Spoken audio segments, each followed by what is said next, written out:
All right, welcome into the Week 20 Analytics Arena. Man, it is flying by. We only got a couple weeks left. Steve, how you feeling?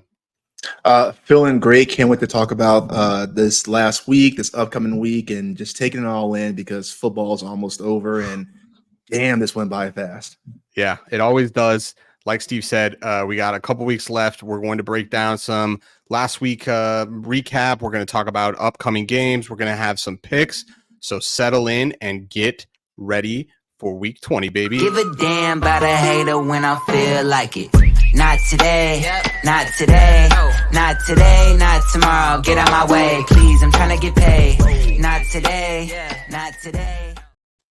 So, Steve, let's hop right in and let's break down some games from last week because boy, oh boy, was it! It was a spicy little week. I think it was a lot happening. Some kind of blowouts. Maybe we did forecast that. Maybe we didn't. But let me get your thoughts on kind of what your big takeaways were from Wild Card Weekend. I think for me, if I had a dime, if we had a follow and subscribe for every time I've said the Cowboys are frauds on this damn podcast, we would have 1 million subscribers, 1 million followers. Please, guys, give us a like and subscribe if you haven't already. But I didn't learn a damn thing. I didn't learn a damn thing from this weekend because I knew the Cowboys were frauds. And boy, oh boy, did we see that in full action. Give all credit in all seriousness. Give all credit to Jordan Love and the Packers. They definitely came to play. But yes. I'm concerned there. And to be fair, though, I want to be real and call a spade. The same issues that led me to say, listen, I don't trust the Cowboys, not just from seasons past, but from this year, struggling against or above 500 teams. We kind of saw the same thing with Miami. They went in all week saying the cold's not going to be a factor. We're not doing any of this. We're prepared to play. And they just got outclassed. And we talk about Kansas City's defense really showing up, but even the offense really looked better against the Miami's defense that was seemingly trying to find its footing there. So I think the other thing that I want to turn over to you to get your takeaways. I don't want to steal your thunder because boy, oh boy, do we talk all week about Joe Flacco being the GOAT, 1, and 2, about this whole perception of rookie quarterbacks or first-time playoff quarterbacks, and they can't win games against experienced folks. So, Seth, tell me, what did you take away from this weekend? Yeah, well, first I got to give you your flowers. You've been the conductor, the leader, the president of the F Dallas Club and Fraud Club. So I got to give you your flowers there because you have you were not going to be swayed off that, and I think I was, I guess delusional in that, like, this year could be different, we them boys, baby. And it wasn't. I mean, the model did see value in Green Bay, but for sure the no model, no person is calling for a blowout. And that was a true blowout, almost from the jump. Green Bay just really held it on thick. Yeah, I mean, takeaways, Detroit really, that game was much more close than I think people realize. If you look at the box score there, I mean, I guess I say that they won by 1 point. So I just want to make that kind of because they could have easily lost that game. And there were actually a couple opportunities where they almost did. I'm really confused about Green Bay. It's hard for me to take that away. I don't know what to take away because to your point, there's this aspect of well, it was the Cowboys doing the Cowboys. Obviously, got to give some credit for Green Bay playing the game that they did, the game plan that they had, but really confusing because we've seen blemishes on this Green Bay resume kind of all over, and they are ugly blemishes. But yeah, I mean, the Browns were exactly who I thought they were, a really good defensive team that people were perceiving playing very, very well. We heard all week, Joe Flacco. He's playing lights out. We need the splits for the Joe Flacco, Browns. And I'm like, yeah, here you go. Here's his EPA per play. Now he's moved back a little bit since that game because he had a horrible game. But I assure you, he was on the same side of that dotted line, which is the average EPA. He was on the wrong side, aka below average, and the most volatile play-to-play quarterback in the league during that short sample that he had. So to me, this is not surprising. That we saw this. Now CJ Stroud doing his damn thing. Yeah, it's impressive. And then to Yeah. your point, yeah, we heard it all week. And quite frankly, I have to say, I heard it from really intelligent, smart analysts, people. Like, I think it's just one of those things that it sounds good. And it's one of those angles that, if true, you could really understand the causality. But like, you have to go look at that specific. And we did. And Mhm. it was quarterback getting their first start, shout out, like, getting their first start because of injury for the most part. Right. And it's a huge sample. But even if we like just look the last couple of seasons, Skylar Thompson last year, first start, covered. Tyler Huntley, first start, covered. I mean, that was just Yeah. last season. And then we Yeah. saw the same thing, Jordan Love and CJ this year. And then, the Tua thing, I don't know. It's hard for me to say that that's the cause and effect. Tua was so nervous that not the game. But yeah. So I don't know. The overall takeaway seems a little tricky. I think we're and this is, I guess this goes without saying. I was gonna say we're gonna learn a lot this week. Yeah. Then there'll be 4 teams left. So but it'll be interesting to see how these 1 seeds play, because that's really the big question. We're gonna get into this, but there's some big spreads. And I was trying to go back and look, but I wasn't able to find anything concrete or really just look it up in enough time. Like, don't these spreads seem really large for the second Playoff week? game. Yeah, Yeah. we Oh, have wait, and yeah, and to your point. almost Yeah. 10-point spreads. And actually, Yeah. at one point or another, two of these games, 2 of the 4 games were at 10. Whether they've stayed there, but they were at 10.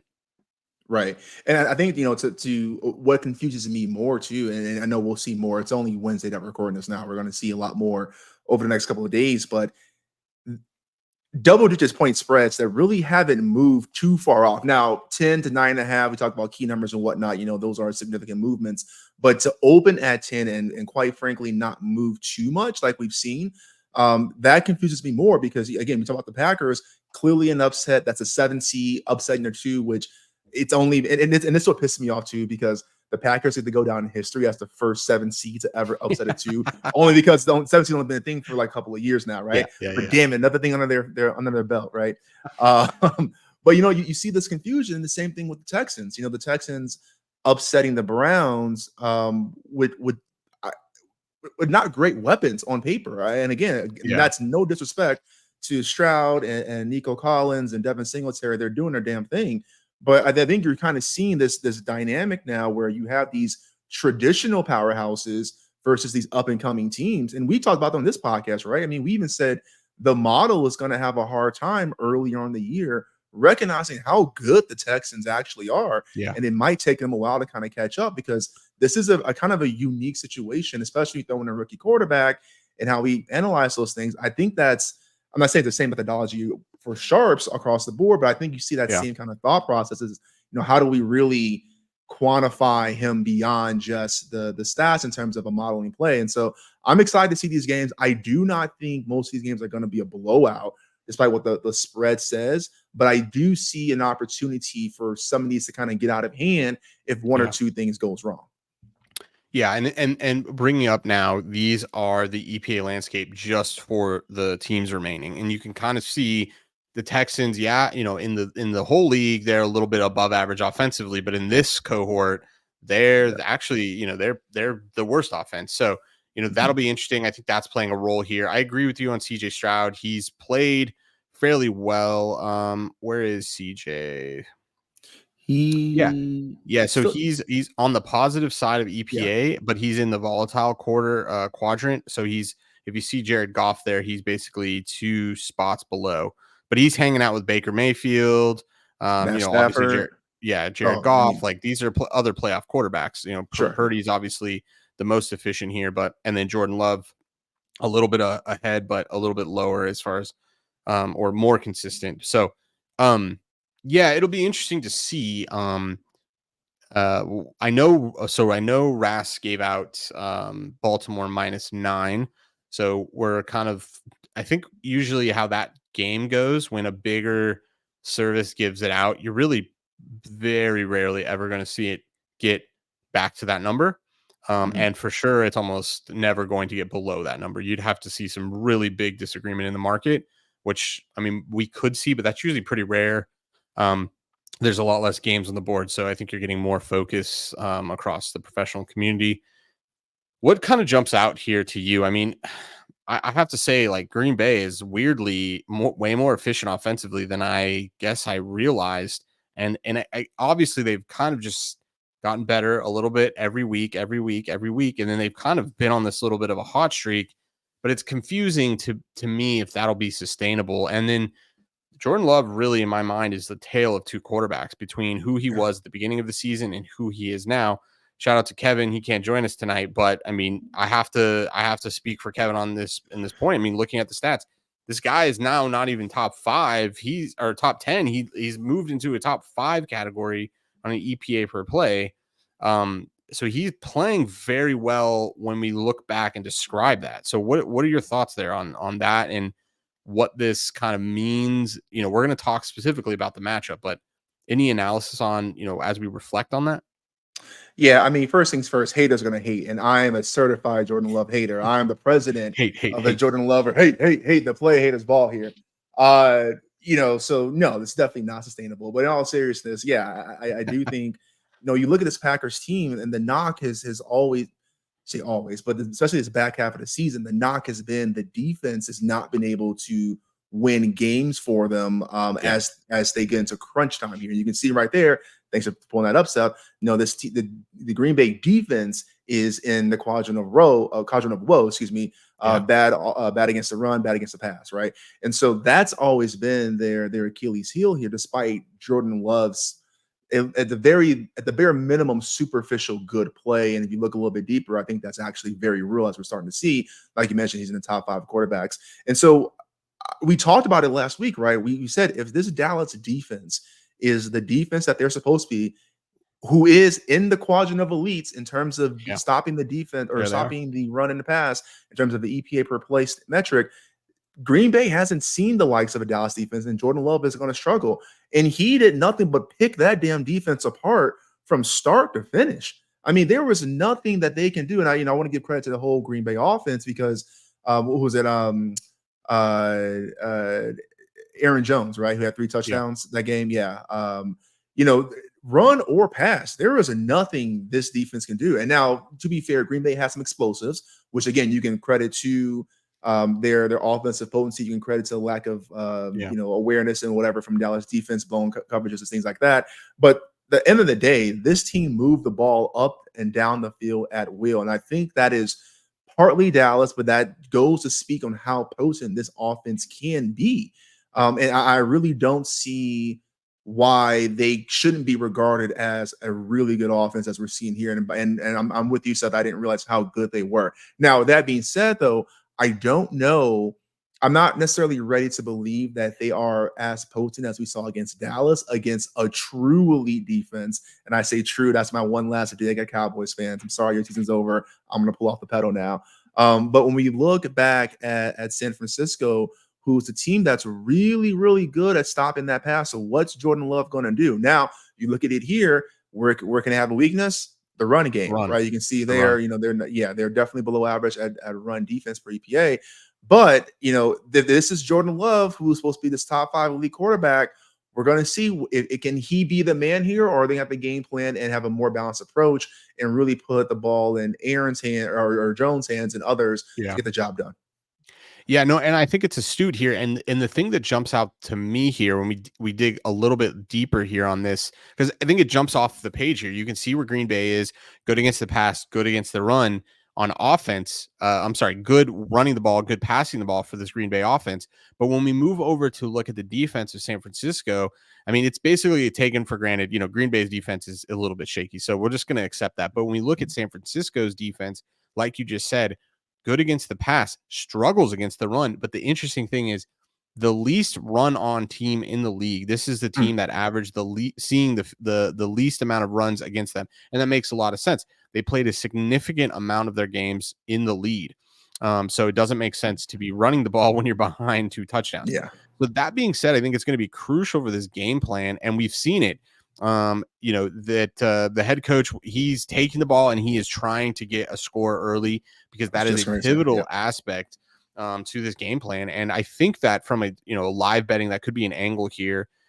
if you want to be a Green Bay backer, if you can get the ball first and you go down and score a touchdown, I think that's a huge aspect of the game state that you're going to then be able to play from then on, because you can run the ball a little bit more balanced, whether even if you go down by 7, right? You can still stay in the game, and you can see maybe more effectiveness from that run and then what that leads in the pass game. So I think that's one angle that is going to be interesting, because it jumps off the page, but it does have to be heavily caveated, because yes, okay, this team struggled against the run, but they didn't really get run on that much. And so it's like, is it truly a weakness, or just is it a small sample issue? Or did they just really get very, very lucky that teams couldn't run on them? And because they were down, it kind of begs a lot more questions than it does answer them. Yeah. Sorry, go ahead. Yeah, go.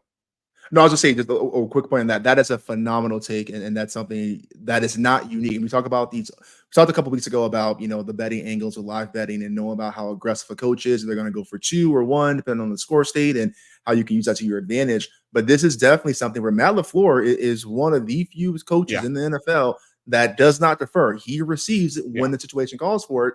Like you said, we saw that last week. And I really think, I just want one more point to that. I think that's so important, because every time we talk about backing the 49ers, we always talk about the echo rate and their red zone success rate, and how this team gets the ball to the 40 with very little resistance whatsoever. And so if you have a team who can move the ball and a team that can convert when they get into the red zone as well, that just spells a recipe for disaster in terms of getting up early and having teams abandoning their game plan. So I think that's a great take, and I don't want that to go under-realized or underappreciated that you just made. Yeah, and we'll talk about that when we break this game down. But yeah, I agree with you. It's going to be a really interesting game to talk about and to bet. Any last thoughts here on the efficiency landscape? Any last thoughts about these teams? I think we're going to talk about some sims and some potential value for betting futures on this. But any big takes? Yeah, I got 2 things. One, again, if you're not going to set yourself up, if you're going to be on both today, I'm gonna call you out, or I'm going to shout you out. There's a better way to say that. One. Your boy Baker. I mean, we talked about it. The Zens in the pockets during practice this week, came out guns a-blazing. Guy had his swag out. For somebody who was on the Bucs team total over 6.5 to divisional round of the playoffs. I mean, you have been on Tampa Bay since preseason, saying, hey, there's no reason this team should be as bad as folks are projecting. And then 2, keeping on that same game, being a Philly resident, those Eagles, man, fly low, fly what? Yeah, very low. One, did they have to grease the poles? No, ironically, it was snowing that night and the next day, so they came back to a very, very, very, very cold Philly. So everybody's in their house crying. Yeah, I mean, we kind of called it last week. The model showed a little bit of value on Philly, but like I think we're gonna get more news in the coming months. Something was going on. Something was going on. I saw a typical hater in the comment that has no brain cells being like, your model couldn't pick up the downslide in Philly. That's concerning. I went back and looked. We had bet on Philly 6 times this season and went 3-3.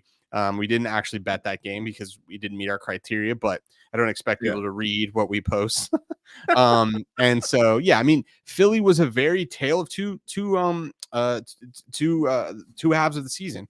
Early on, we bet against them, ironically, week 3 against Tampa Bay and covered. And all of the covers happened with Philly early in the season, and all the losses were late in the season. So it was really a team that just, for whatever reason, fell apart. I hope we kind of understand that more, because to me, we talk about it all the time. The NFL is so notoriously unpredictable. You can measure this in like RMSE and adjusted R squared and like all these things. And so, yes, chaos is always happening, or perceived chaos, because it's actually quite difficult to forecast. But like, this was one of the things that was like, no, there's something wrong here. Like, this is clearly something wrong. And, no analytical system is going to pick this up. And I mean, they even stopped the tush push. So, I mean, shout out to Tampa Bay. They really, they really kind of put it together. As far as the Baker thing, shout out to Baker, sitting nice with some I have 2 plus 6,600. So actually, I wanted to walk through this exercise. So I have 2 plus 6,600 tickets for Tampa Bay to win the NFC. Right, so I'm only 2 games away. They're currently pricing my tickets for what are they worth? 250% of their value. So 2.5x. And I have Okay. 2 of them, right? So I could cash out and I could 5x, or I could cash out one and let the other one ride, which is what I think I'm going to do. The upside is pretty large here, plus Yeah. 60, plus 6,600. So it's quite a big of a home run. So I think I like, because I can cash one of these out and not only cover both tickets, I can make profit. Right. I kind of like the spot that we're in with this week. I want to believe, so to speak, but the bigger piece from a betting standpoint, trying to be a professional here, is we get some information. We get some information that we get to use to our advantage. So, San Francisco plays Green Bay the day before, right? So I get to learn the fate of that game, and this is the NFL. There is a non-zero probability that San Francisco loses this game, Right. and that drastically changes Tampa Bay's chances of winning the NFC at that point. So I think I gotta wait until till Sunday morning to do that. But any thoughts there? Yeah.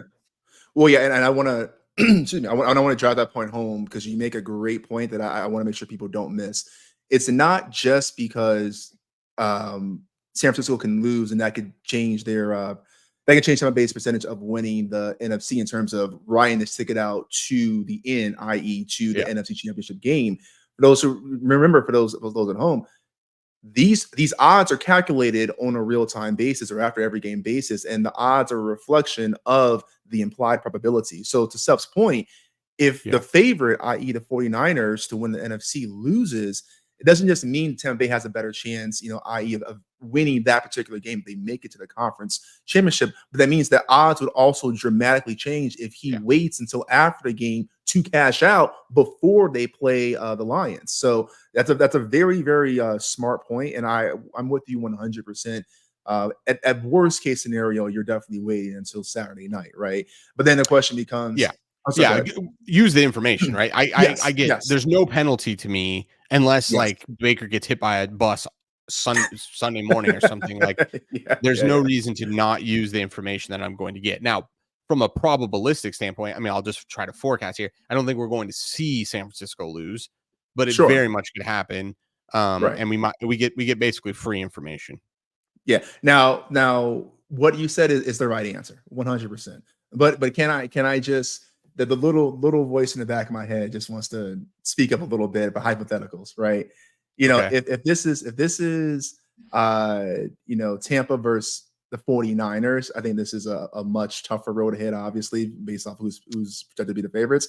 But is there a scenario where you would find yourself waiting until after the Bucs game to cash out at that higher price and have one for the actual conference game, knowing that there's a chance that they may lose? And again, what you said was the right choice, but man, that Bucs Lions matchup is pretty exciting.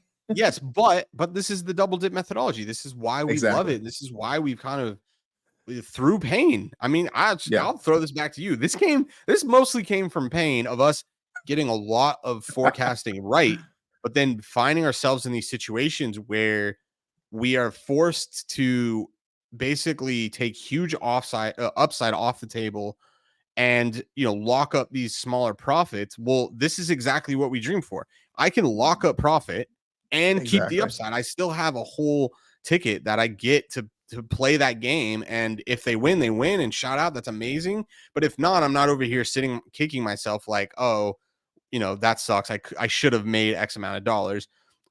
I guess before I want to talk about the actual numbers, but one thing I want to point out before we start moving into the games and then some of the value, where some of the sims show value is, I think I'm going to run the numbers, but I think I'm comfortable this week talking or taking rather some pass funnels. I think I want to get back to it. We took a couple weeks off. It got a little bit stagnant later in the season, but the Lions have shown me that this team is a pass funnel team. I mean, they're giving up. Who the Vikings backup? Mullins. Yeah, Nick Mullins. Mullins was slinging that thing.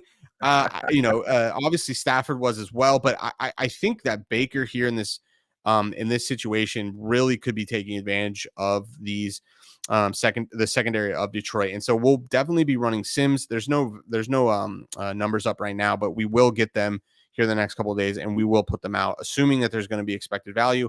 To be honest, I expect there to be, just because, well, we'll see what the actual sims show. But I mean, this is a team that's kind of underthrown up until this point, so I won't be surprised if it finds value. And then combining that with the angle of pass funnel, because this Detroit secondary has really just, you can see it, like they struggle against the pass, and we saw it last week. They basically, shut down the run of LA, but Stafford was able to do whatever he wanted, however he wanted, somehow got knocked out of that game, like literally knocked out, and they let him back in. So shout out to the concussion protocol. But yeah, I just wanted to point out, I think it's a really good angle. Why not Tampa Bay and, targeting Jared Goff in offense? I think you're seeing a trend here. You're seeing the trend for Houston, as they were kind of a staple of a pass funnel, and they're progressing at this point in the season. So I'd rather just take the low hanging fruit. I mean, this is what, a 19 times 65 ish, sample here of who this defensive team is.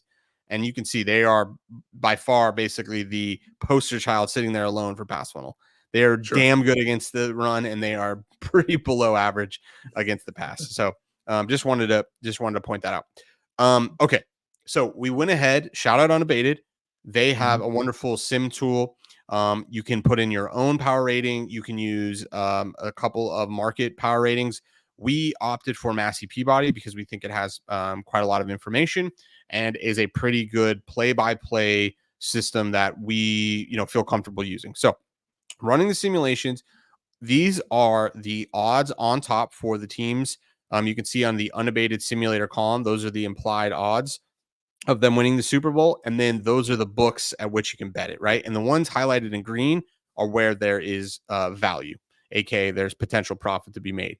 And then on the bottom one, this is the same thing, but prices for winning the conference. So it's the Unabated simulator odds for winning the conference, or the probability of that, and then the corresponding odds. So back to the Tampa Bay Buccaneers, still at plus 1,000, or even shout out Unibet. We maybe have to take advantage of them, sitting at plus 1,200. They're still showing value at Tampa Bay here. We have them at 6,600. So obviously a bit of a better bet, but man, there's still value on this team. What do you make of this? Just everybody's a hater. Yeah, maybe so, man. People want to believe that Baker is back. Yeah, I'm not sure, and I will say I didn't post this because I was kind of looking around and I was trying to figure out the best angle, but I have noticed, and it's a very small sample size, that FanDuel does seem to lag behind on some of the futures. I was looking at some college basketball stuff, and it was the same thing. FanDuel was way out of price in the market for some of the NCAA college conference futures as well. So I'm not sure, and we talk about, if you guys have been listening to us for a while, we had Ed Miller on, a few months ago, and he was talking about how different books are better at keeping their line sharper and being more up to date with that. This just seems to be something that FanDuel lags behind on. And again, in my very small sample size here. So I'm not quite sure, but then you have, what's going on with Caesars, like you said, Unibet at plus 1,200. I really can't explain to you what that might be. I did run the Sims for the Super Bowl as well a few weeks ago that you were looking at too. And there definitely seems to be this disagreement on where this line should be, what those probabilities should be, and i.e. what the line or odds should be posted up there. And I can't make much other than to say, yeah, there's just no respect for Tampa Bay. And what I would be curious about, I'm just trying to look in real quick. If you look at San Francisco, well, see, even San Francisco is priced with I'm really not sure here, man. Yeah. Three values, basically Tampa Bay, Baltimore, and San Francisco. Now, the Baltimore one makes a lot of sense to me, and I'll tell you why, at least, and maybe I'm crazy, but I think it makes a lot of sense of why this is priced on the sim and you see a lot of value in the market. It's because the market right now is having to price in these huge bubbles of probability in their conference, aka Kansas City and Baltimore. Both of those are really good teams, and because they're both alive right now, that eats away at Baltimore's probability of winning the Super Bowl and winning the AFC. But fortunate for them, which is why I think this is already like an auto bet.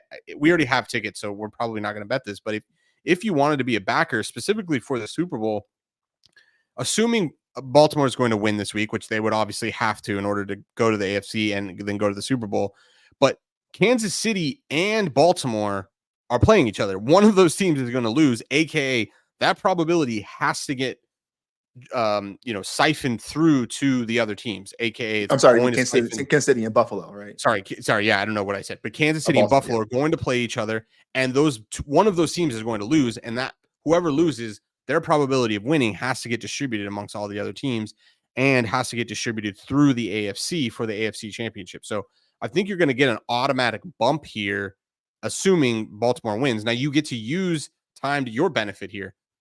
Baltimore plays on Saturday, right? Kansas City, and Buffalo don't play until Sunday, so you get to, quote unquote, wait to do this. Now, I don't know if the market will change if they win. I'm assuming it will a little bit, because at that point, then they've gone one step further and they can't lose. But just an angle to keep an eye out for. And then, yeah, San Francisco is still is underpriced at minus what for Super Bowl. What can you get them at? So at Super Bowl, no, they're not underpriced, but for NFC, they still are underpriced. So, maybe that's what I should end up doing. Maybe I should just lay like a pretty, like, what is the best number I can get? Minus 182 and a 180 at FanDuel. Shout out, and just take a big chunk, like, bet a fair amount of my bankroll, and then just hope that I get Tampa Bay, San Francisco. Sure. Yeah. No, and that's really good, because to your point though, what you said makes perfect sense from the AFC standpoint. And I'm just trying to look here. I'm really trying to understand. It looks like they are underpricing Green Bay, or overpricing Green Bay. From which that makes a little bit of sense. Like, but they're the I guess 7th seed that made it, further than they usually do. It's going to be hard to price that. And I think too, the Jordan Love stuff we were talking about, like, he's shown he's bad. He can be bad, but will he be bad? Or will he be this good, Jordan Love? Yeah, and I guess for me though, I'm not denying that. I guess what doesn't make sense to me is, sure, overpricing Green Bay for what you just said makes total sense, but not to the expense of San Francisco. Meaning that I think their distribution should stay the same. And then you see some fluctuation between Tampa Bay and well, remember, we're not calculating the no vig, so that's true. That's right. This thing could have a 20% hold in it, and it's all on Green Bay. I'm sure it does. Yeah. So I don't know that it's actually truly pulling anything. It could just be heavily juiced. And this is why it's insidious, right? Unless you're doing these types of work, you're like, oh yeah, this is a great bet. Well, maybe not, because you're getting robbed on Green Bay. Like, I get if you wanted to be a backer, but like, you're getting robbed. You should be getting an extra $1,500, for every 100 you bet. I mean, that's a lot. That's a lot of money. But I just want to say that Baltimore take from the AFC, I think, is a great angle as well. Something for bettors to consider. If you're going to be a Ravens backer anyway, there literally is no reason to not do this now. At the very least, double dip and then just see what extra profit you get, or boost you should get, I should say, after the other AFC game. So I'm with you basically have this baked in event. Yes, that is, well, maybe you don't, but you should understand, like, that probability has to go somewhere, or it has to get distributed, right? So it's some of it's going to go to Baltimore, especially when we're talking about the AFC Conference Championship. I don't think I'm going to nibble anymore. I feel really great with I think we're at plus 1,800 for our Baltimore to win the Super Bowl. And we do have the double dip for those. So, I mean, it's probably not, I'm not going to chase any of that, but if you want to be a Ravens backer, do it. Because this is, there is value there, and things are going to kind of shift in your direction. If they win on Saturday, you're basically going to have a baked in shift, where your ticket's going to go up in price. Anything you're going to bet off this, Steve, or, you just kind of let the futures tickets we have play out? Yeah, nothing really. I mean, RIP for the Dolphins tickets for sure. Yeah, true. That was great here, but no, nothing really I'm touching on this point. I do like, again, for those who are just listening, I do love that Ravens take, because I really didn't think about that until we looked at this. But for me personally, no. Yeah, no, that's the one thing I wonder is, will they update the price of Baltimore if you wait until after they play? I think the answer is yes, only because now you know for sure they're in the AFC Championship game. So that has to Right. be worth something. Will they Yeah. accurately be able to price that? I don't know, because they Sure. won't like, so I'm saying like Sunday morning you wake up assuming Baltimore wins that game. What is the price of that ticket, and how does that kind of, what kind of value do you end up losing? Because at that point we still won't know who wins or who loses the Buffalo Kansas City game. So I don't know, just something Yeah. to think about if you want to be a future, if you want a futures ticket with 2 weeks left, maybe an angle. Okay, cool. Well, I think let's start talking about matchups. Woo. I know it says week 19, but these are all week 20 games. That's my bad. On just typo in our code. All right. So I think these are in order of when they're played. And so first up, man, the juggernaut, Ravens, Texans, bearing the lead here. We're going right in. This is a model play for us. We actually gave out the bet at 8.5. I know Ras, like I said, gave out the 9. So this thing has been sitting at 9.5. I don't think it's going to come back through. It did peak and get up to 10s, but those 10s got bought back. So I think we're kind of right at the peak. I think when we talk about the model output, we'll talk about some of the nuance with modeling Stroud, because there is a little bit of complication here, but we'll go into the nuance, I think, a little bit later. So you can see here, the Ravens are basically a highly dominant team. They're better in literally every single category. Their quarterback is better.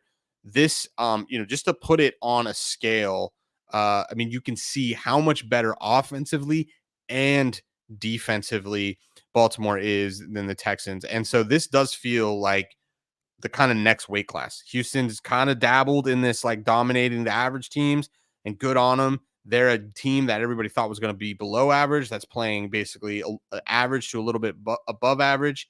We've come full circle. We had Ravens. I think it was minus 9.5 week 1. Here we are, week 20, same matchup, same spread. Model likes it. All right. I mean, we have a whole season worth of data. How do you feel, 20 weeks removed or 19 weeks removed from the first time we bet this? Yeah, that's funny. I was going to make the same exact point. Yes, I'm glad you said it. Yeah, and it's really interesting to see, right? Because it certainly feels like a Texans team that has much improved from week 1 to now, right? So then you got to say, okay, well, this is the same spread. Now, granted that week 1 game ended, I think, like 26-7 or something like that. It covered the 9.5 with ease. But with that being said, this is one of those teams where the Ravens have been pretty dominant, even though they have their blemishes here and there. We talk about Lamar turning the ball over. Sometimes the defense has lapses, and this is really a Cinderella run with Houston. Yeah. But I mean, you look at the data. I mean, you can see there, as much as Houston has punched up all year, as much as C.J. Stroud has played amazing all year, this is kind of where the clock strike midnights, or the clock strike. Woo, third time's a charm. This is where the clock strikes midnight. For the Texans here. And what I want to say real quick, too, you talk about the matchups and, who Houston's faced, and they kind of beat up on the below average teams and average teams and their routes to the playoffs. The Ravens have faced juggernauts week in and week out. And I forget the stat, but it's something like, I think they're the first team in NFL history I saw that has defeated 10 above 500 teams in the season. And we saw how that AFC North was looking for a while too. So this is a Ravens team that is definitely battle tested and ready to go. And as much as I love watching the Texans play, as much as I love what they're doing, I really have no problem whatsoever taking the Ravens at the 8.5 that we got. I think there's value. There still is value. Then we talk about a little bit later. There still is value at the 9. Still is value at the 9.5. You can see their 3% EV. Yeah. But yeah, I think any one of those numbers you feel pretty damn good about. So. Yeah, and I don't disagree with anything. I think a couple things. I don't want to be lopsided here and not give or talk about the Texans case. I agree with you. They have come a long way. We're talking about a week 1 matchup, so that's Stroud as his literal first start in the NFL. Start ever. Yeah, and I actually, I don't think you remember, but that actually game was closer, because remember, we were in Alabama for Texas, Alabama. We were watching the game, and we were huge. We were really high on Cincinnati. They ended up getting their butts kicked, and Stroud was attempting to backdoor us because they were covering all game, and he had one drive left, and he was kind of dinking and dunking coming down the field. And then it was fourth and long, and it was an interception. But they almost backdoored us there. So you have to go back and look at that. But the one thing I want to point out is what was unique about that game was that was the last time the Ravens were healthy. Mm-hmm. And we're sitting here 19 weeks removed of insane levels of injury. But to come full circle, do you know who practiced today? Mark Andrews. Mark Andrews. He's back, baby. I'm assuming he's going to play in this game. I don't know if that's a huge presumption on me. Obviously, our numbers are going to reflect. We get this question a lot. Do our numbers reflect somebody being in and out? Well, the answer is kind of. When you're measuring play-by-play data, if somebody like Mark Andrews, who was out for a number of weeks, well, you're measuring the effect of that person not in the offense for all of those plays. So the numbers like him or like the Ravens with kind of measuring him not in this offense. So I think it's a huge upgrade to what they potentially could get. And I think likely, played pretty well during that time as well. So I don't know how big of an angle that is. So, once this gets to 10, all you degenerates, when you sit at the bar come Saturday night and you want to fire and it's sitting at 10, it's probably a bad bet at that point. And you're going to tell your friends, well, Mark Andrews is playing, just think about that because it's probably somewhat baked into this number, especially if it gets inflated. But I want to come back to that point. Oh, sorry. Go ahead. No. Go ahead. Yeah. I just want to come back to this point of health because the one thing is the Ravens have played a good schedule. They've beat good teams. They've been beat by a few bad teams. Interestingly, they lost to the Colts. They lost to a quarterbackless Browns team. So this team is fallible. There's no doubt about it. But health is a big concern. So how big of a deal is that time off? And, I want to get your take on that. But I also want to point out our model does quantify that. So we do have a variable where we put in the cost or we measure the effect of time rest or time off or rest. So this number is reflecting that our forecast is reflecting that that this team has an advantage in there and what that actually means. Yeah, and I'm glad you brought that up. And I want to say something real quick, because we're all about accuracy and transparency. I want to fact check myself and correct. It was not. I said 26-7 was the final score. It was 25-9. 25-9. Okay. And so and so that last touchdown would have would have backdoored us week one. Yep. No, great call. I think I just remember, just the joys of being with my friends and getting drunk and playing Papa Shot and watching all the football. It just seemed like a legend was born that day. A legend was born that day. We, somebody came in and basically took everybody's money. You know who you are. He hustled every single one of us. But yes, I just remember being so nervous because we're like, they were winning all game. It was covering all game. And then it was just like the last 1 minute, they had no timeouts. And he was just like going down the field like, oh, here we go again. We were coming off of our woes of the 2022 season. Like, oh gosh, here we go. But it didn't happen. They came through.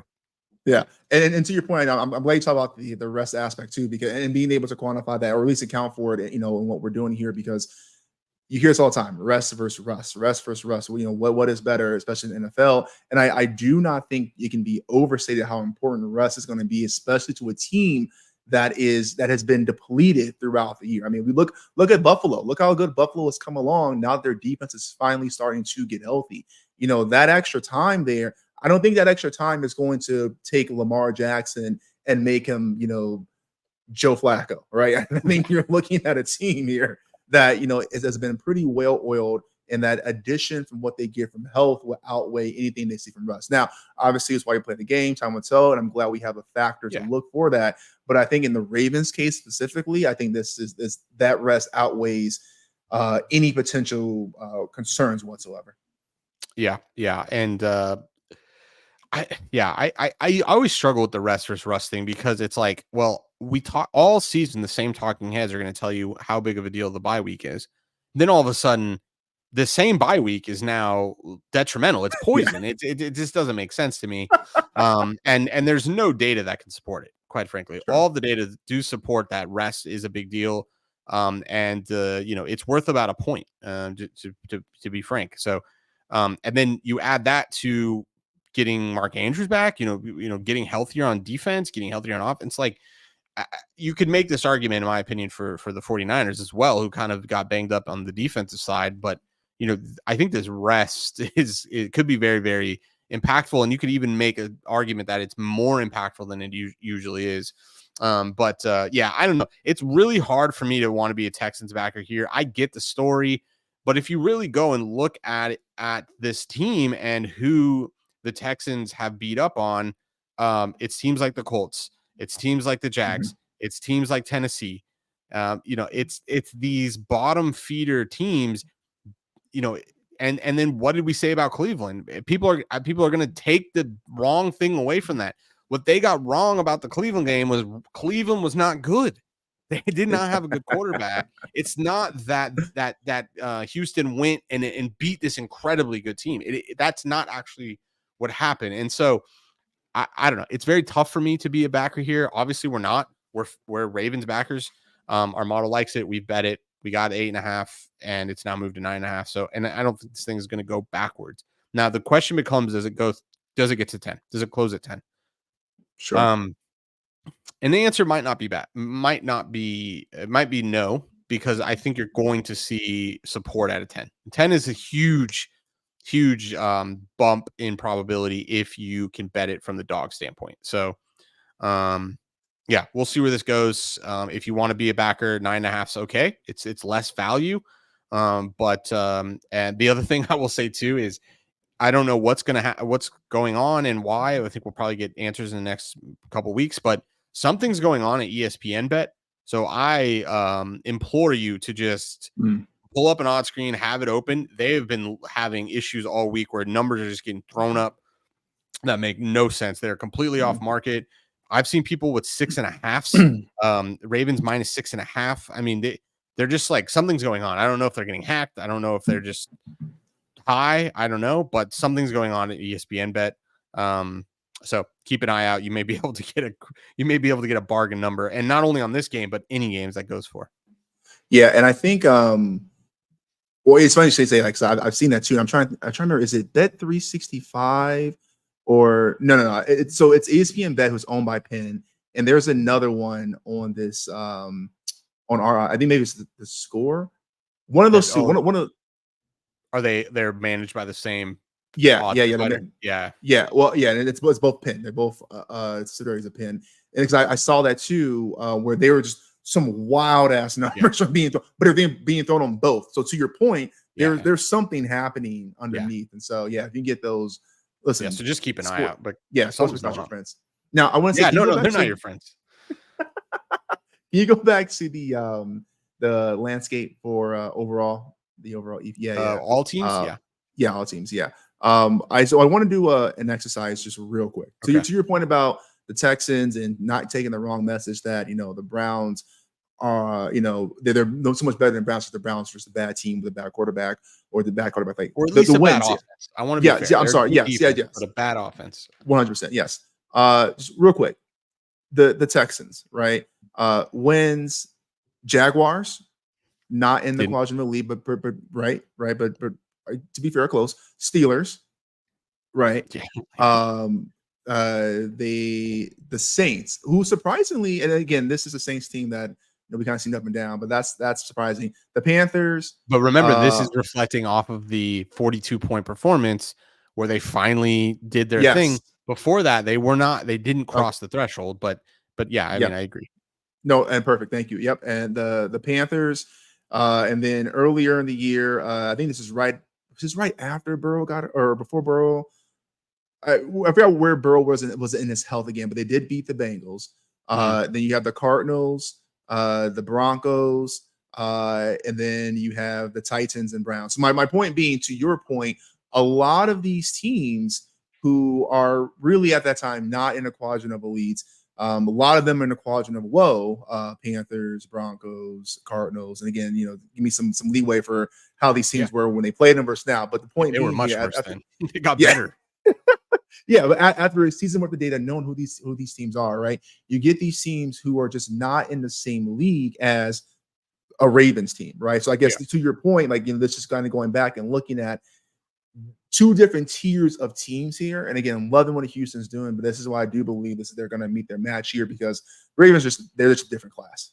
So and I also want to point out the defensive coordinator. Interesting angle here. Defensive coordinator, Michigan, played or was the defensive coordinator at Michigan when CJ Stroud lost to Michigan when he was at Ohio State. Then week 1 he was, it's the same season, so he's the defensive coordinator for Baltimore. So this will be the third time he's seen CJ Stroud, and he's kind of dominated him the 2 out of the 3 times. So we'll see how that goes. Now that I think is a little bit of a over, if you want to even consider that an angle.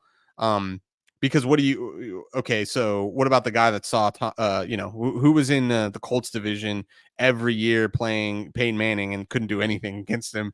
I mean, how many times did they see Peyton Manning? Like, this is my 50th time seeing Peyton Manning. Like, can't do anything, so I don't know if how, legitimate that is, but sure. It takes a team. But I thought that was quite interesting. All right. Anything left on this game?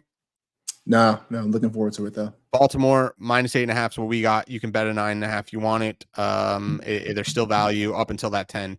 Once it gets to 10, guys, God bless. You're on your own. All right. Packers, 49ers. This one's interesting. We're going to talk about some of the nuance on how you can model this and kind of numbers you can come up with. Tale of 2 different bets. Quite frankly, you can convince yourself to be a 49ers backer. You could be a Packers backer, depending. So I went with the more conservative here. This is showing that the number basically is 10. The market was at 10 and still is at 10 at Pinnacle, but priced a little bit in favor of Green Bay. You can see, no surprise here, the 49ers are better in every category except third down conversion, what I thought is pretty interesting. But I looked a little bit into this. Why is that? 49ers don't have third down. Okay. They just don't, they just avoid it. But when they do have it, they do convert at a pretty high rate. But basically this is coming up 49ers all day.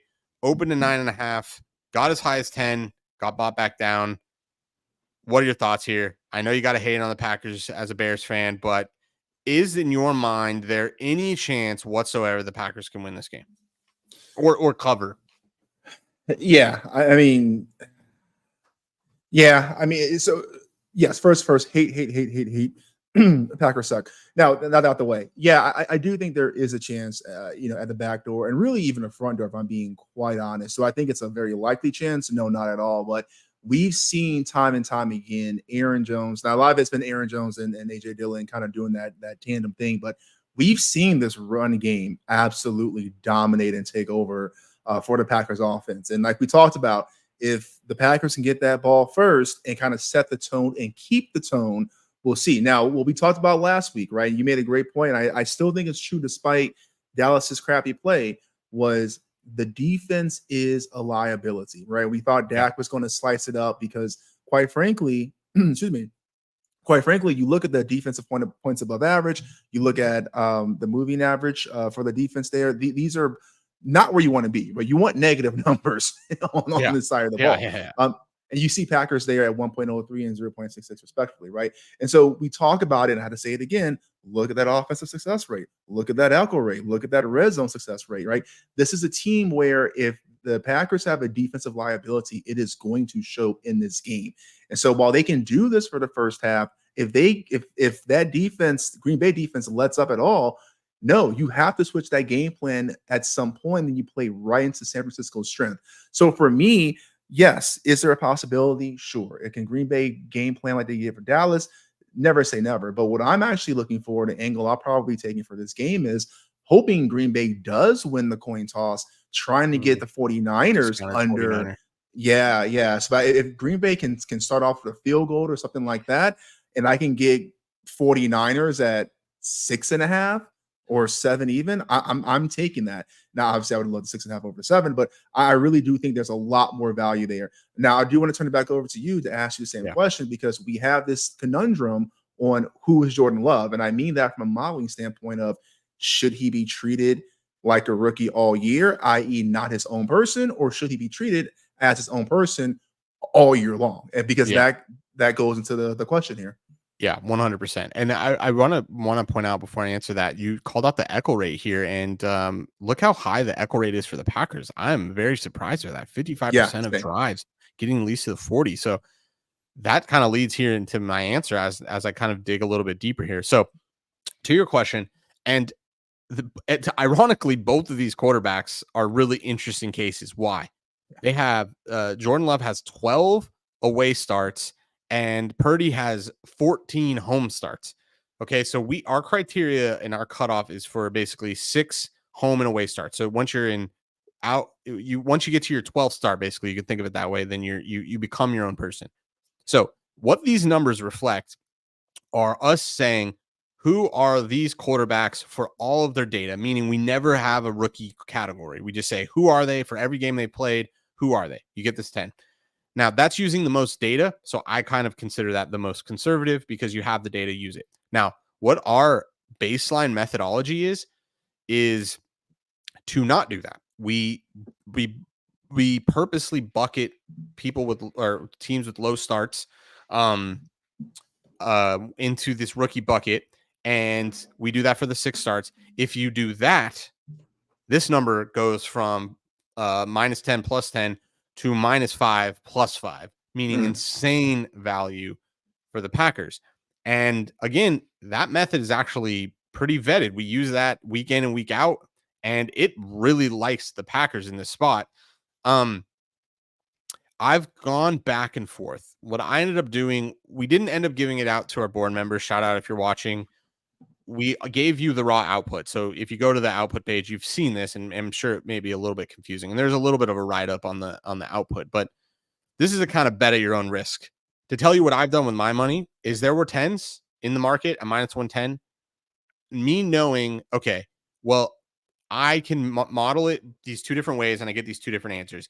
I can understand why the market bought the 9.5 to 10 because I can replicate that right here, right? There's a little bit of value, but then I can come up with this other number. So I figured, well, if I can bet a 10, probably I'm not going to see this number go beyond 10. And if I see validation that this thing goes lower and lower throughout the week, it starts getting bought to 9.5, 9, to 8.5. That's pretty big validation that other really smart people or people much smarter than us are kind of seeing some other similar effect. So that's the approach I took with it. Basically, I felt like I was buying at the top of the market on purpose, meaning I was going to get the maximum number on Green Bay, and then I'm going to ride this thing and see where I end up, and then I can always hedge out. I have some optionality, so to speak. So that's how I'm approaching it. So in a nutshell, I'm technically, as we speak, I'm a Packers backer at +10. Yeah, it feels gross. It feels gross. Yeah. I was very surprised by this. I have to say, I'm very surprised because our model loves Purdy and loves the 49ers. And we've cleaned up with them this season. Yeah. But it loves Jordan Love in the last couple of games. Yeah, it's funny because the joke I used to make with my friends and we look at stocks and options and whatnot is remember, buy high and sell low, which obviously is a terrible piece of advice. But in this case, it's what you're doing here. You're buying high in terms of the number of points, and then you have a legit opportunity to sell low, which obviously in this case would be really great.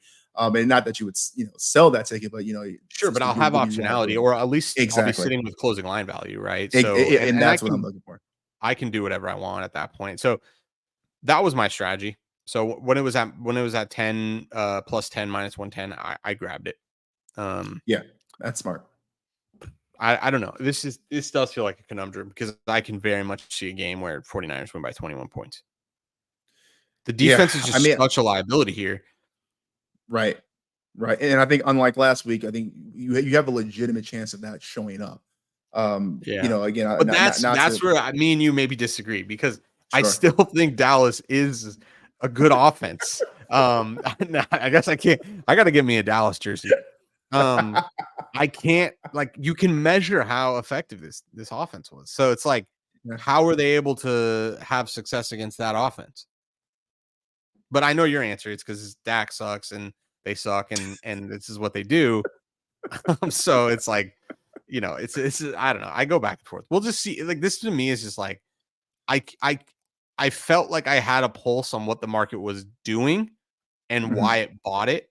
And I had information based off my numbers saying this is probably the top of the market. Yeah. No, I think what you're explaining is spot on. And that's kind of where I'm at.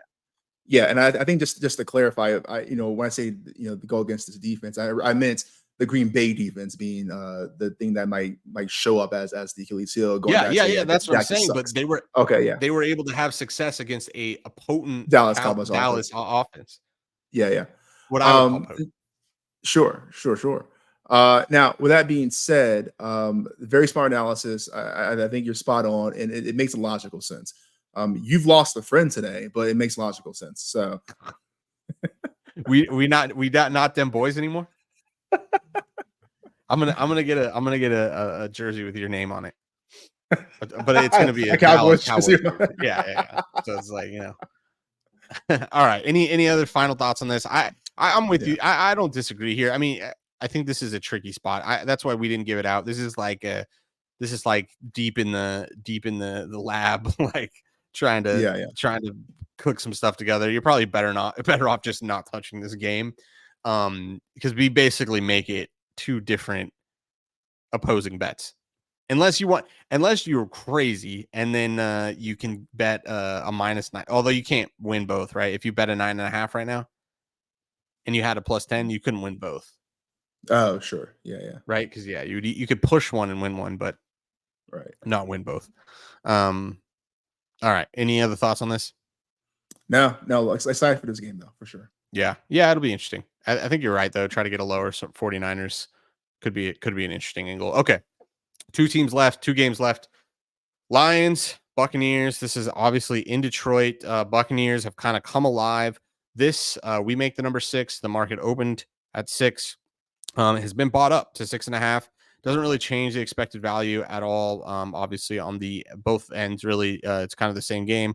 Now there is a little bit of an edge going to the Buccaneers on a 15-game sample. The offense for the Lions is really the edge here. The echo rate much higher for the Lions, and even what's the success rate? Yeah, much better red zone success rate. But I have to point out the Lions very well could have lost that game to the Rams. Their secondary is trash. So this is to me the angle. Can Baker have a very similar game to what he just had throwing the ball? If he can, they're definitely going to be alive here.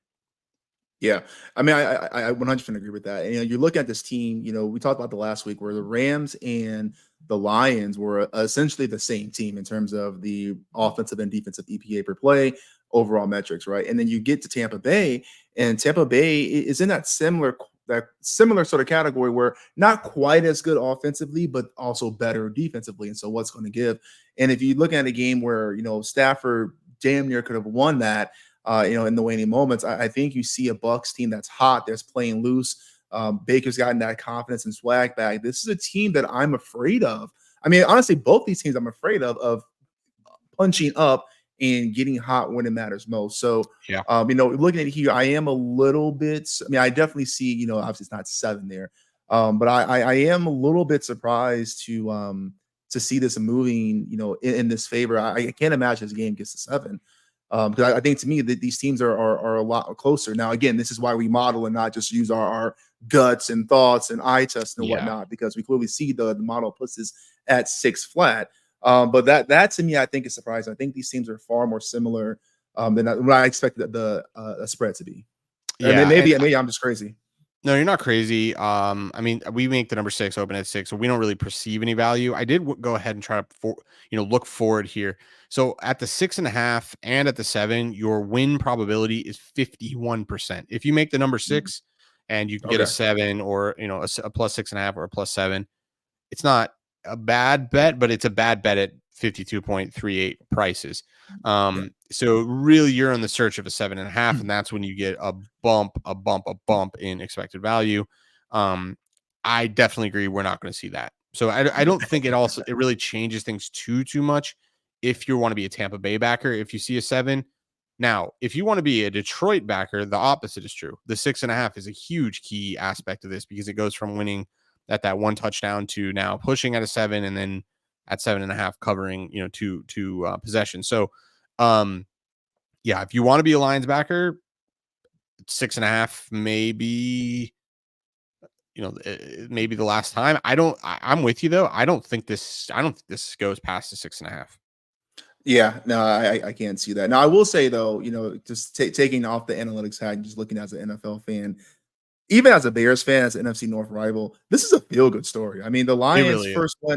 first win in 3 decades. I mean, how can you hate, right? I mean, No. as a Cubs fan, like, I don't care who your team is. How can you be mad the Cubs winning, right? The lovable losers. I Yeah. see the Lions in the same thing. I really have nothing against them going in this. I'm not saying I'm rooting for them per se, but I would not be upset whatsoever, if they won this game. And if they do, quite frankly, they're probably going to be my emotional darling to win the Super Bowl.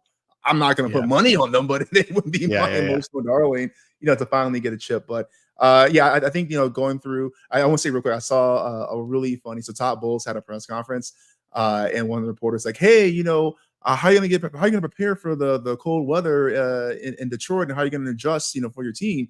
And Yeah. Bowles is like, "You realize they play in the dome, and we play in the dome, right? Like, there's nothing to do here." So. But yeah, no, excited for this game. I think that's just a feel good story. Yeah. Yeah. I agree. And kind of both these teams, if you really think about it, like Sure. no matter who comes out of this game, it's going to kind of get a lot of the underdog. Like, yeah, let's root for them. I agree. The Lions are beyond, like they just have had the worst luck probably of any franchise or one of Yeah. like, I mean, they just had wild things happen to them over the decades. So yeah, I agree with you. Feel good story here. Obviously I have the Bucks ticket for plus 6,600. So Yeah. I'm, I'm obviously Yeah. rooting for a certain outcome here, but, yeah, I don't know. I'll tell you what. This one's priced accurately. Yeah.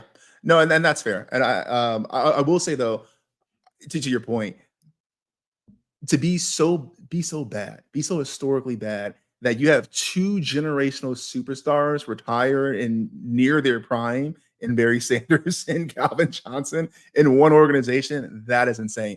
And I'm starting a change.org petition. I want to get Barry Sanders and Megatron signed to the Lions if they make it to the Super Bowl. They don't have to play. Just get them on the roster. You Oh, owe them that, Detroit. Just get them on that the roster. would be a cool angle. Yeah, that would be a little nice touch. I mean, there's like the whole thing of like they stole Megatron's money, so like it's like the curse until they pay him because they Yeah. like he retired early, Yeah. but they're like, no, you like we're not giving you this money, like whatever. It's a whole thing. Yeah, I don't know anything here for you. Um, I'm not betting this. I there's really no. I already have the futures. Kind of just stay away and Yeah. manage the risk. Yeah, but I'll say one more time because we're gonna chop this up in social media. I want to say one more time though, the pass funnel angle here. It's something I'm Oh definitely gonna yes, be yes, looking forward to. I'm seeing what those numbers, the prop bet numbers, can be for Baker's completions. Looking forward to that because the Lions do seem to be a great pass funnel team, especially of who's left in the playoffs, but overall in general, they're kind of low hanging fruit, like you said. yeah. Teams have been able to throw on them. I mean, basically week in and week out. So yeah, it'll be really interesting. Can you get EV on any Baker receptions or sorry completions? So Baker completions and then any of the wide receivers that end up being priced incorrectly for completions. I think those are sorry receptions. So it'll be interesting to see if we can what we can find there. But yeah, something we'll definitely want to be targeting is the Lions pass funnel, aka buying Buccaneers offensive players and targeting their overs. So, all right, headed in to the last matchup, Bills Chiefs. This one's crazy. This is just like Yeah. this is just becoming I don't know. Its whole thing. This is beyond like I don't know who was Jordan's rival, but like this is just Patrick Mahomes, Josh Allen, like in the playoffs in the AFC, cold ass weather. Like Yeah. it's just becoming. We're too fortunate. Oh yeah. Oh yeah. 100%. Just because I know everyone's heard this a million times, but just so we're on the record and saying it 1,000,001, the rivalry goes to Buffalo, and that's what Yes. I'm excited about. Patrick Mahomes on the road here, first true road playoff game. Obviously not counting the neutral sites for Super Bowls. This is going to be a hell of a game, and when I say this, legitimately might be the first game in a while that I have a heavy interest in. That I legitimately have no interest in betting on one side or the other. I am going to watch this game out of pure entertainment and love for the game. As you can see there, no advantage here, no edge from the model standpoint. Open at -2, or our model put it at -2. Open at -2.5 for the Bills there. And this is going to be a fun game to watch here. I really want to see how well this Bills team can put it together, continue this upward momentum, and really test out. We've been saying all year, this Chiefs defense, really good, and it has been. And so now we finally get to see that in prime time, in the playoffs, all the chips on the line here. I am stoked for this one. I echo everything you said. I think though the interesting thing here is, this is going to be one of the more unique matchups we ever seen with this game, because this is a Patrick Mahomes that is not having like all these weapons. They're not winning games through their offense. They're winning it through their defense. As you can see, negative 4.9 and negative 4.54 points per game on the EPA, which is just edging out Buffalo's defense. But everything else, the Bills have the edge here. And you can see the offensive moving average EPAs for Chiefs offense, only 1.62 and 1.65 points above average, versus the Bills were almost a touchdown above average per game.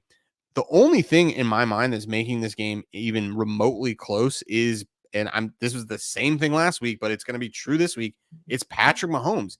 His career EPA is 16.63 points on average, is what is driving this, period, full stop, point blank. And the question becomes, sure, that's who he's been up until when he, like, I have to say, if I'm a Chiefs backer, I'm very concerned for this reason right here. The Finns were decimated on defense. I mean, they were signing, they emailed me. Okay, let's just like, that's how injured this team was. Okay. They held the Chiefs to 4 field goals in the red zone, and it should have been 5, but they called a roughing the passer penalty and gave them a first down, and they were able to score off that. But they held them in the red zone to field goals 4 out of 5 times, and this was a team that was severely injured and severely unmanned. So I'm very concerned about what the actual Chiefs have to offer on offense going up against a big step in the Bills, although the Bills got a little bit injured themselves last week, but more so on the offensive side of the ball. I think the Bills are humming on offense, and it can't be the shootout. If we think about was that 2020? If the shootout happens again, it's not gonna be a shootout. The Bills are just gonna blow them out. Yeah. Now, to your point about being healthy and not just want to put out there. Gabe Davis is still, I think he was listening out today, still day to day for this game. I gotta imagine. Well, I mean, obviously we'll see as time goes on. So big piece there. Obviously still have Stephon Diggs and whatnot, but this is one of those things that you mentioned. If this is a shootout, which sounds crazy to say, never in my lifetime, at least in the Patrick Mahomes era, would I say if this is a shootout, it's not going to favor KC. but you're spot on. That is exactly the correct analysis here.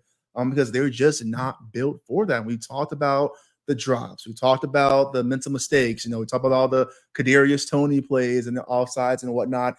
And hell, even the last game too, you saw Travis Kelce really have, quite frankly, not a great game when it comes down to the number of drops that he's had, especially in wide open passes. So this is a team that they've been riding on the coattails of the magician Mahomes, as well as that dominant defense. And so, can they hold up against an offense that, quite frankly, like you said, is humming? And to your point too about the QB career points above average, you see what Mahomes has done there, right? It's insane, right? But if you go back to the EPA per play the quarterback volatility landscape, who's more productive this year than Patrick Mahomes? Josh Allen, right? And so you can see they're and less volatile. So this is going to be a very interesting matchup for me. Again, I echo it. I love everything you just said. That does give me concern for the Chiefs, but man, this is going to be a game. I know these guys are on the ball no matter what, no excuses. So I'm hoping that's not going to be a blowout, but we'll see what happens. Yeah, I mean, we'll tell that to the Bills fans. I'm sure they're praying for a 40-0 beatdown, because this is the boss they can't beat. Yeah, exactly. The one that just kind of always gets them. But I have to say, this model, I guess, independent of the model, but the model still has Buffalo winning, but obviously as a 2-point favorite, that anything can happen. But I do think that there's a lot of game scripts that happen where Buffalo wins this one pretty handily, because I think this is finally where we see, the Chiefs, like, they're not that good.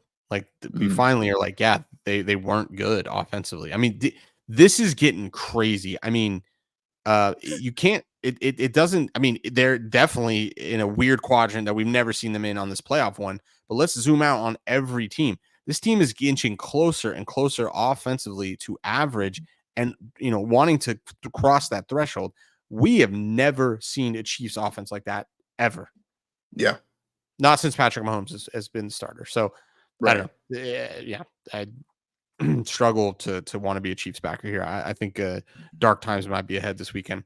All right. That is all of the games. Let's talk about last week. Great, man. It felt so good. Oh yeah. 2-0, our only sweep of the season. And man, it couldn't have been more of a sweep because these legitimately were sweats for one drive. I mean, Yeah. maybe even not even one drive. I mean, the Packers literally went down the field, scored. Score first. Then, yeah, I mean, it was just boom, boom, boom. Texans, pretty similar story. That second half, I mean, those 2 pick sixes almost back to back. That was just like, what is going on? So I mean, yeah, it was a nice week. We even had the Chiefs do their thing, which we called, and then the Eagles model like them. We didn't end up betting it as well with the Chiefs. Now I did use the model for a live angle. I was able to bet Lions 1.5 there on their second to last drive. Obviously didn't end up covering that, but I think it was still a good bet. Basically I was basically betting they were going to score points on that drive, a field goal or otherwise. And I think I don't think I was crazy taking that bet. But yeah, it was a great, nice 2-0. That brings us to 45, 36 and 1, which is exactly what we forecast, to be honest, where our usual win rate is exactly 55.555 repeating win rate. So kind of right on where we thought we would be. So good to see that. So I talked about earlier, we did talk about the Texans numbers. So you're going to see we did talk about the Packers and 49ers numbers, and you're going to see multiple Texans and Ravens numbers. And this really is connected to the same conversation that we had around how you want to treat quarterbacks with a few starts.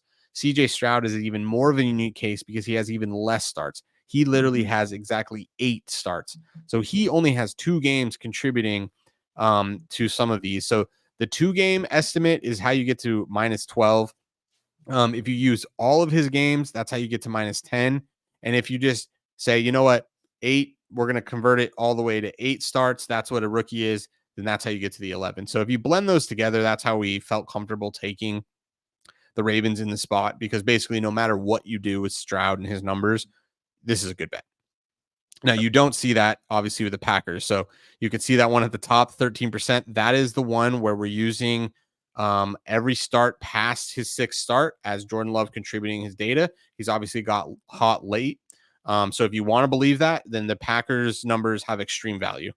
And if you don't want to believe that, then there's maybe actually a little bit of value at the 9.5 for being a Purdy backer. Yeah, what is right here, I can't tell you. We're officially only giving out 1 pick, and we only gave out 1 pick to our board members, and that was Ravens -8.5. Again, still a little bit of value at the 9.5 if you want to bet it. The Packers is kind of at your own risk kind of bet. Steve, any last thoughts on that? No, I think that was said perfectly.